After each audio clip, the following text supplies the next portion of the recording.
Welcome to the third season of That's So Second Millennium, the Catholic Science podcast where we explore the fascinating borderlands between science and theology through realms of philosophy, human experience, and more.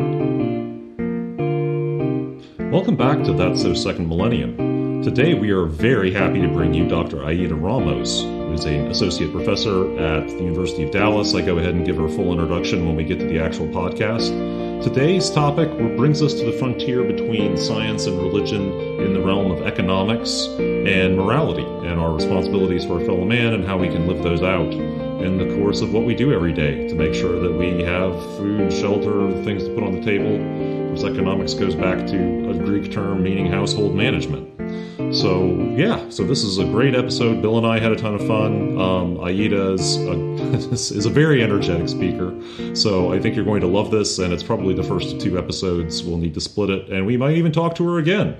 So we're very proud and happy to bring you Dr. Aida Ramos. Welcome to episode 114 of That's So Second Millennium. We are really, really pleased today to have on the podcast Aida Ramos. Aida is actually a friend of mine from my time at Notre Dame. She is in her Ph.D. in economics from Notre Dame. She has taught previously at the U.S. Coast Guard Academy and at West Texas A&M. She's currently an associate professor of economics at the University of Dallas. Her research is in the history of economic thought and development. She's the author of Shifting Capital, Mercantilism and Economics of the Act of Union of 1707, which was published by Palgrave in 2018. Aida, in the past, you've explained it to me that you take bubble baths with dead Scotsmen. Is that one way of summarizing some of your research specialty there? Yeah, just for anyone else who might be listening, it's because I had read The Wealth of Nations and the Principles of Political Economy by Sir James Stewart in a relaxing setting. Allowing it to really soak in. Yes. So that is true, but I just needed to add some detail to that. To get some context. Yes, that is very valuable context. We would not want anyone to get... That's part of my research, is always to provide the context to the situation. That's one of the great points of, that's good Catholic, good Catholic, it's good research practice in general. So we're hoping to talk today about Catholic social teaching, why the church has authority to speak on economic matters. So this is where we get to the juicy, science and religion sort of, where are the frontiers? Because that's what this podcast is about, is exploring all those frontiers, everything from, physics and determinism and biology and whether we can believe the truths of the faith in that context, to faith and psychology, to faith and morality. I mean, there's a lot of moral aspects to economics. Hopefully we get to talk about a lot of contemporary issues, a lot of the Pope's encyclicals, Laudato Si, Fratelli Tutti.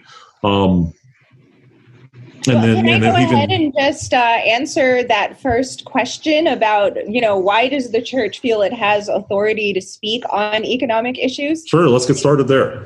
Okay, because I know that every time a new encyclical comes out, and actually first for your audience, I don't know if they might not be aware of what encyclicals are. These are official statements of church doctrine that have existed since the church has, at least since the Middle Ages. But the ones that are specifically on the economy and social matters they were published in 1891 with Rerum Novarum, when Leo XIII felt that he needed to address a lot of the social and economic issues that were new. Rerum Novarum, reflection on the new things. On the new things, yeah. And the new things that he felt needed to be discussed were what were happening to labor in relation to the owners of capital. In a way, it was also a response to what was happening with different political movements across Europe, the rise of Marxist thought, the rise of different socialist movements. Although, as I always have to remind my students, socialism began in the 18th century. Marx wasn't the one who created it. But those movements were all an expression of a lot of conflict on the part of labor in relation to capital. So Rerum Novarum is the first encyclical that purely addressed economic issues, but within the framework of Catholic doctrine. And it established its own doctrine about economic matters relating to just wages, how workers and employers should treat each other.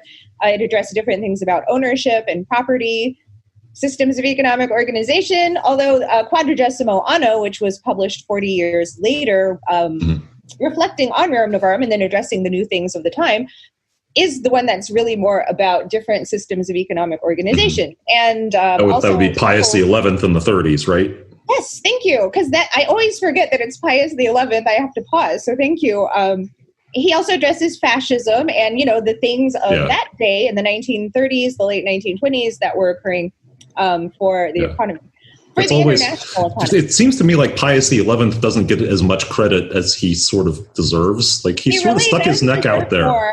I think a reason why is because, as I warned my students ahead of time, because I do teach it in comparative economic systems, that's the one encyclical that really upsets everybody. Because if you think that he's going to come out and fully support capitalism, he doesn't do that. If you think he's going to come out and fully support socialism, he doesn't do that. He does condemn communism. But, he talks about the pros and cons of each. Absolutely, he condemns fascism. So that shouldn't upset anyone, but somehow it does. Right. So there's that. I think that's why it's not as popular as, say, Centesimus Annus by Pope John Paul II, where, he was writing in the aftermath of the Cold War. And but he, too, was also critical of some aspects of capitalism and critical of socialism at the same time. So in general, Catholic social thought on the economy, you find it in the different encyclicals that have been published. Quadragesima Anno was the first one reflecting on the anniversary of Rerum Novarum. And so each successive pope has published an encyclical. It just so happens, of course, that economic issues keep arising time and time again with every new pope we have. So every pope has published a succession of different encyclicals on the issues facing us today. Pope Benedict, one of my favorite encyclicals is Caritas in Veritate, which I hope to talk about more today. That is on economic development, but also on the global financial crisis. He was writing it in 2009 and 2010. Pregnant time to write on the subject. Yeah. So Pope Francis's encyclicals, when they came out, were controversial. I remember the way they were addressed in the news was a little bit different. Laudato Si is mostly on the environment, but it's also on... but all the things that we do to stress the environment, we do for economic reasons. Right, but also how that's reflective of how we treat people. How we misuse our resources is also reflective of how we're excluding people, damaging our human fraternity, and damaging the environment. But at the time when it came out, this was when I started hearing more in the media this criticism of, why does the church think it has any authority to talk about this? Stick to your religion, blah, blah, blah. Don't talk about economics. And there were economists saying this too, which wasn't something that had happened in the past. Popularum Progressio, which came out in the 60s, Pope Paul VI, who also wrote Humanae Vitae, that's on economic development. And it's something that influenced a lot of development economists who are like grown-ups today. They were in college at the time, whether they were Catholic or not. But no one, then, or really in the 80s, did anyone say, why does Pope John Paul II, Pope John Paul II, think he should speak about... In 1991, how dare the Pope talk about economics? That's right. really so, awful. That was my long... I still haven't answered the question. So the answer is this. From the church's perspective, that... our economic life isn't separate from the rest of our life. It's part of our human life. It's part of how we can attain human flourishing. So all economic choices are essentially moral choices, since the church talks on moral issues. And all things to do with just our human existence, how we relate to others. Every part of our economic lives is part of the rest of our lives. So, so they don't separate out the two. I mean, it's the church, though, isn't trying to make a proclamation of economic theory. Like, they don't have a set up, equations about prices in an economic system, but they do have, what they're providing is a framework for making moral decisions in your economic life, and that what policymakers should do and how nations should act in relation to other countries. So that's the answer. Right. And it is doctrine that's binding on Catholics, but since when did they start doing this? There was a point in time when the encyclicals started to be addressed to Catholics and all people of goodwill. I mean, of course, if you're not Catholic, it's not binding on you. But for Catholics, it is binding on us. But I find that most Catholics have not been taught this at all, which is unfortunate. So it's good that there are podcasts like this one so that people can learn more about what they should have already learned about. Right, exactly. Yeah. That's why there are podcasts about the Catechism of the Catholic Church and everything else as well. I mean, not that the Catechism itself doesn't talk about this, but yeah. And it does. And it provides you references to the encyclicals, but where it's spelled out in detail is in the encyclicals. Yeah, I mean, the Catechism is already of a size where it doesn't need to incorporate the whole text of the whole. But, something I wanted to point out, because it's just interesting to me. I mean, it tells you a lot about the Church's perspective on economic issues. The place in the Catechism where they bring up the economic teaching of the Church, for those who don't know, the Catechism is arranged according to the commandments. The economic issues all fall under the thou shalt not steal. Mm-hmm. So it's, something that I think Pope Benedict, although you haven't asked this question, but I'm just going to throw it out there. Yeah. It just was something that occurred to me, something that is embedded in Catholic social thought. But I think it was really very well discussed by Pope Benedict in Caritas and Veritate, which I warned you I'm going to talk about a lot. Sure. I'll hold back, but as much as I can, is that he mentions something really important that has been overlooked a lot at least in Western economic and political thought. I think we talk so much about our rights, and well, we should, but we don't think enough. But there's not enough reflection on our responsibilities, and that's a large part of what Catholic social thought does. It discusses both our rights as human beings, what are our human rights, and what are our responsibilities towards everyone else in our human family, and towards our societies, towards just the entire human economy. Yeah. I mean, to what degree is the language of rights? I mean, it really rose to prominence in the 18th century, is my understanding, and has really sort of carried the day in terms of how we think about our politics and a lot of the aspects of our lives. How does that contrast with what went before? I mean, you think about the 16th or 17th century, and I think people's perspective was very different. I think that in the past that there was more stress on responsibility. I think also that, unfortunately, it's due to some developments in economic thought that got transferred to the way in which people think about economy and society and international relations, that we started to get more of an emphasis on rights. Although, of course, the Church is very strong in its support of certain, of all economic rights, like a right to a living wage, a right to private property, that you have a right to participation in economic society and in all of society. But the notions of that we're in a competition of all against all, which, you could trace that back to Hobbesian thought. So it's really in the 17th century that some of this starts to break down. Sorry, there's something popping up on my screen here. I needed to get that out of the way. Right. That you start to see a different approach where you start to become more atomistic in your thinking. Our economic theory started to promote more atomistic thinking. Interestingly, that started to happen a lot more in the 1870s, 1890s, and it's in 1891 that Rerum Novarum appears to remind people, well, there is a different way in which we should be looking at the human condition and our relations with each other. But the idea that rights are more important and that you don't have a responsibility to anyone else, that your only responsibility is to, as an individual, is to maximize your utility. That's part of microeconomic theory that we still teach every day. and that firms' only responsibility is to maximize their profit, that's going to come with a lot of human costs, and at the cost of, because having looked in a lot of detail at the theory and how it developed, there initially was still a discussion about responsibilities towards society in there, but it slowly starts to get eroded away in the 1900s and then into the 20th century. Mainstream economic theory has become very, very mechanistic in its approach to these issues. It really is very atomistic. Yeah.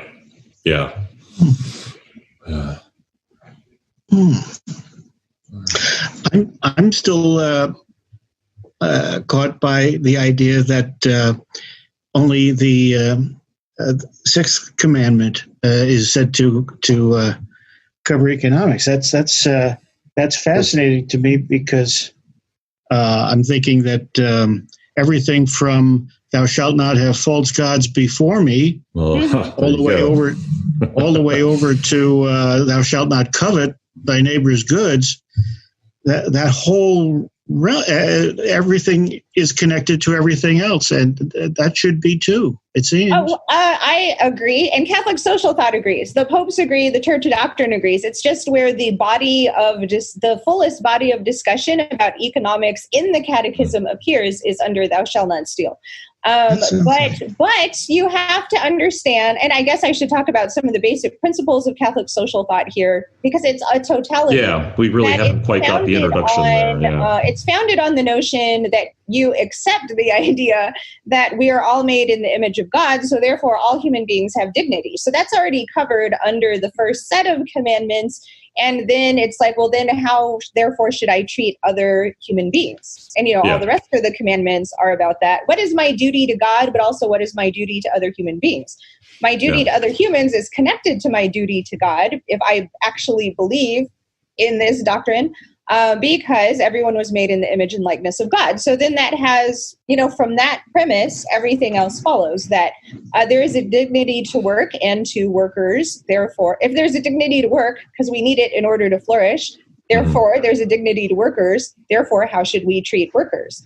So it follows on in that way. And and actually before that, an understanding of what is it that the economy is for. The original term from which we get the word economy is the Greek oikonomos, which means household management.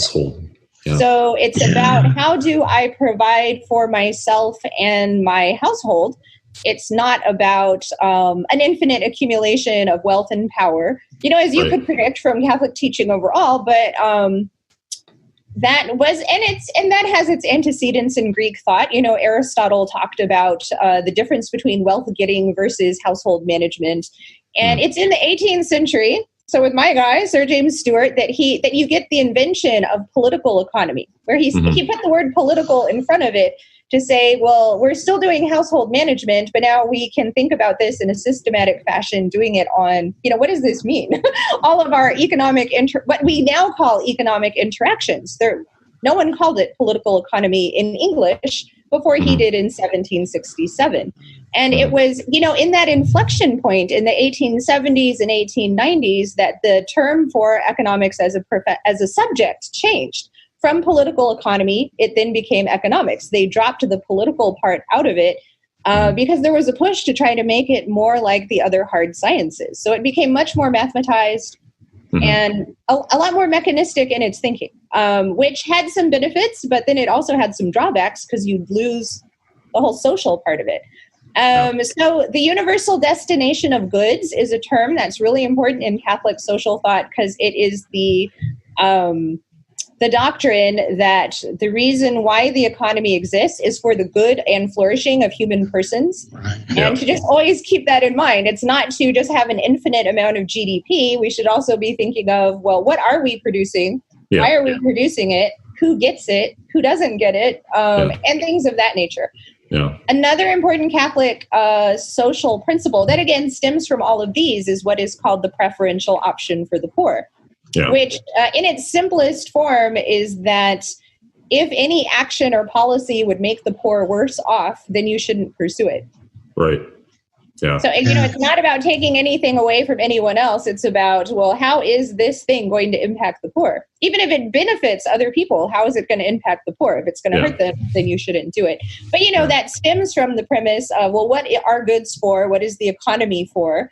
All people are dignified, etc. Work is dignified. Yeah. So it's all interconnected. That's why I could talk for a really long time about this, but that's great. Yeah.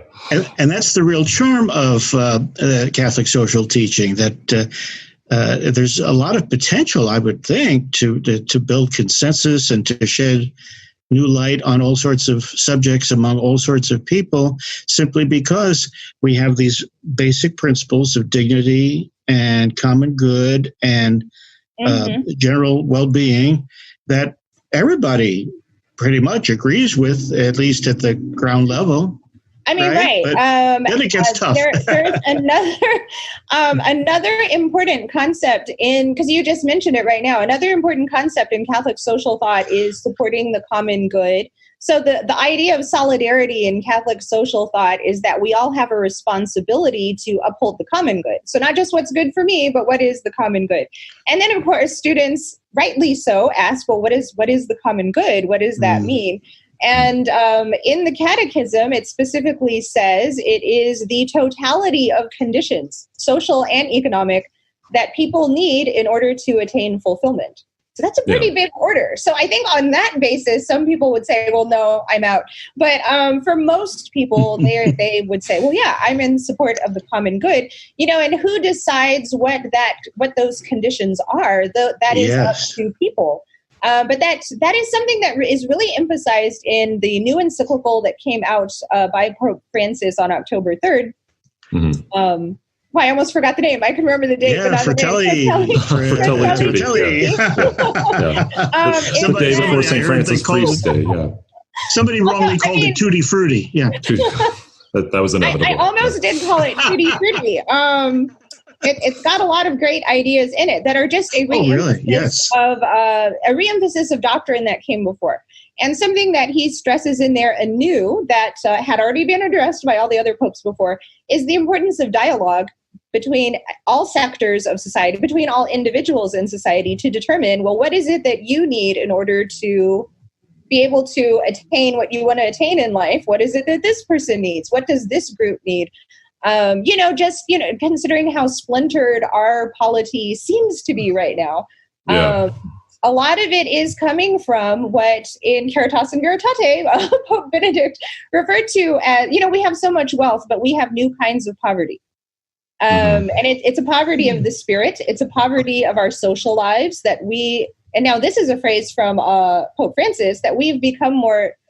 No, is this also from Benedict? That we're more networked, but we're more isolated than we've ever been before. Mm-hmm. Amen. Like social networking is not the same thing as establishing actual interaction with people. I mean, I'm sure we've all had the experience that we have friends on Facebook that we don't even actually know in real life. Sure. People that, they happen to be, I went to high school with them. Right. But it's not someone that you would pick up the phone now and say, reach out to them. It's just different. Although I have to also say, and the church acknowledges this too, that technology can provide a lot of great opportunities for us to build that dialogue. That there are people I have met through Facebook that I would have never met in the physical world, that, our technology has created that possibility, just like the possibility of this conversation. Although I guess we could have done it by phone as well. We could have. It would have been a good deal. I mean, in 1965 would have been a great deal more difficult. Yes, definitely. But so that's, I just want to say that the church isn't against technology. It's for the right ordering of our intellects in relation to technology. Putting more thought into, what are we doing? How has it changed our social interaction? Just to be cognizant of it. So because it influences how we treat people. Yeah. But I was talking about something else, which now I don't remember what it was. I mean, you pulled us off topic. It was about the two forms terms of poverty, the common good. We were talking about the common good and the concept of solidarity, that it's not something that's up to any one policymaker to decide this is what the common good is, or to dictate that, because that's the opposite of what the church teaches. There needs to be a process of dialogue and interaction where continually. That gets determined. And it's ongoing, right? It's not just something that happens once and then we're like, okay, we've got it. This is the common good. We've attained it. Right. And we know exactly what it is for all time. We've got it all ironed out. Yeah. Okay, we're done. But at the same time, you have to balance that with the concept of subsidiarity, where higher authorities, if people at a lower level can solve a problem on their own, they should be left to do it without an intervention or anything being forced on them by a higher authority. So for policymakers, definitely this is a big area relating to economics. But at the same time, though, the church is very much in favor of, for instance, right now in our economic crisis, the church definitely feels it's the duty of governments to help stabilize economies. Which in economic circles, for some heterodox schools of thought, that's still a controversial issue. For mainstream macroeconomics, that's not controversial. More of the controversy is, but by how much? How much of an intervention should you have? What set of policies should you pursue? Are there classes of policies that would be off limits? Right, exactly. So, but the church does provide guidance in that area as well. For policymakers on a national level, internationally, and at a local level.